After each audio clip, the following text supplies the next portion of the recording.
ये एक ऐसा टॉपिक है जो कि बुक में थ्योरेटिकली नहीं लिखा हुआ है। ये आपको बुक में राइटर ये समझता है कि आपको आता होगा, मैं नहीं समझता। ठीक है, तो मैटर ये है कि कभी कभी ऐसा होता है कि एक ही सिस्टम में दो या दो से ज्यादा डाइपोल्स दे दिए जाते हैं और हमसे कहा जाता है टोटल डाइपोल मोमेंट निकालिए। मतलब ऐसा मैग्नेटिक डाइपोल में भी हो सकता है आपके साथ, ऐसा आपके साथ इलेक्ट्रिक डाइपोल में भी हो सकता है। तो क्योंकि होने वाला है इसी वजह से मैं जनरल में पढ़ा रहा हूँ आपको पहले। तो इस बात को याद रखिएगा, कभी भी आपको अगर एक सिस्टम ऑफ डाइपोल्स दिया जाए और आपसे कहा जाए कि टोटल डाइपोल मोमेंट निकालिए, तो पैनिक होने की जरूरत नहीं है। वही तरीका है, प्रिंसिपल ऑफ सुपरपोजिशन। क्यों? क्योंकि सिस्टम में दो या दो से ज़्यादा जब डाइपोल हो जाएंगे तो हर डाइपोल एक वेक्टर क्वांटिटी होती है और टोटल निकालना किसी वेक्टर क्वांटिटी का मतलब एक ही तरीका है, प्रिंसिपल ऑफ सुपरपोजिशन या वेक्टर सम, जिसको किससे करते हैं? लॉ ऑफ पैरेललोग्राम से। बात समझ में आ गई? यानी कभी भी अगर आपको net dipole moment of the system of dipoles निकालने को आ जाए तो आप हर डाइपोल का अलग अलग डाइपोल मोमेंट निकालेंगे, फिर प्रिंसिपल ऑफ सुपरपोजिशन। ठीक है, तो net electric dipole moment is the principle of superposition or vector sum of all the dipole moments of the constituent dipoles। मतलब समझ गए कि आपको सिस्टम में जितने भी डाइपोल्स दिए जाएंगे सबका डाइपोल मोमेंट निकालने के बाद आपको सबका वेक्टर सम कर देना। वेक्टर सम वही मतलब लॉ ऑफ पैरेललोग्राम वाला वही कर देना। यानी मैथमेटिकली अगर मैं लिखना चाहूँ तो total dipole moment equal to हर चीज का अलग अलग डाइपोल मोमेंट आप ऐड कर देंगे वेक्टोरियल तरीके से। चलिए अपने मुद्दे पे आ जाते हैं। हम लोग इस समय कौन सा डाइपोल पढ़ रहे हैं? Electric dipole moment. ठीक है, तो to find the net electric dipole moment of the system of electric dipoles. ठीक है, इसको समझने के लिए मतलब आप पढ़ने जा रहे हैं कि आप कई सारे सिस्टम में इलेक्ट्रिक डाइपोल्स होंगे और हमें टोटल डाइपोल मोमेंट निकालना होगा। तो इसको करने के लिए हम एक क्वेश्चन की हेल्प से आपको समझाएंगे। 3 charges plus q minus 2q plus q are located at the vertices of the equilateral triangle of side 12. What is the equivalent dipole moment of the arrangement? ठीक है, तो ये रहा हमारा इक्विलेटरल ट्रायंगल जिसकी साइड 12 12 12 है। एक चार्ज प्लस क्यू, एक चार्ज प्लस क्यू और एक चार्ज माइनस 2q है। इसको अगर मैं a कह देता हूँ, इसको b कह देता हूँ, तो इसको डेफिनेटली c कहना पड़ेगा। ठीक है, तो अब समस्या होगी, यहाँ तो डाइपोल ही नहीं दिख रहा है। ठीक है, क्योंकि ये प्लस क्यू डाइपोल नहीं हो सकते और ये plus Q minus 2q dipole नहीं हो सकते, क्योंकि यहाँ पे चार्ज सेम है और यहाँ पे चार्ज भले डिफरेंट है लेकिन एक ज्यादा एक कम है।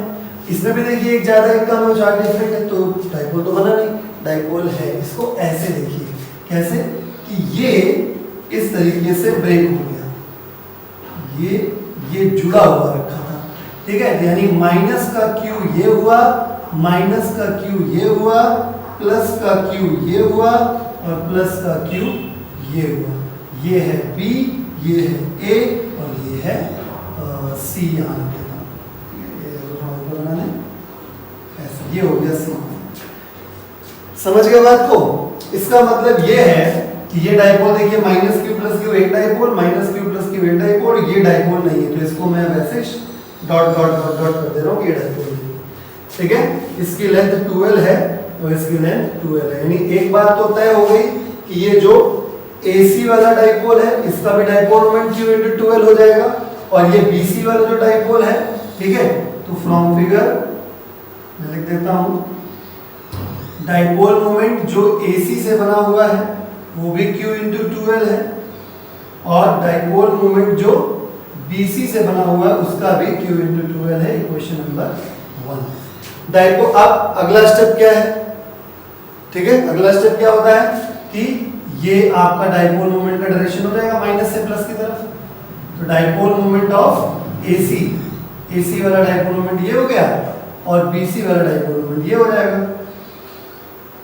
डाइपोल मोमेंट ऑफ BC, इन दोनों के बीच का एंगल थीटा इक्वल टू कितना हो गया? 60 डिग्री। ठीक है, तो क्या लगेगा? Law of parallelogram. Law of parallelogram के अकॉर्डिंग इसके डॉट डॉट एक लाइन और इसके पैरेलल डॉट डॉट एक लाइन, नहीं समझो, इसके डॉट डॉट पैरेलल एक लाइन, उसके डॉट डॉट पैरेलल एक लाइन, ऐसे बन जाएगी। तो ये ऐसे ये आ जाएगा अपना रिजल्टेंट, यानी PC। Okay, clear? तो बाय प्रिंसिपल ऑफ सुपरपोजिशन क्या कर दें? PC बराबर under root P A B का square sorry P A C का square plus P B C का square plus 2 times of P A C P B C cos 60। ठीक है, सबकी वैल्यू रख देते हैं, सॉल्व करके आ जाएगा P C is equal to 2√3 Q into L. तो इससे क्या निकला, सिर्फ मैग्नीट्यूड निकला। डायरेक्शन क्या होगी, डायरेक्शन निकालना आप लोग जानते हो कि अगर कभी भी दो वेक्टर बराबर मैग्नीट्यूड के होते हैं तो हमेशा रिजल्टेंट एंगल बाइसेक्टर को क्रॉस करते हुए जाता है, मतलब 100% ये मीडियन होगा। ठीक है, यानी ये जो लाइन है इसकी 100% इस ए बी वाली साइड के 90 डिग्री पे गिरेगी। यानी इसको अगर मैं M कह दे रहा हूं तो मैं लिख दूंगा along CM vector perpendicular to AB, along CM vector perpendicular to AB।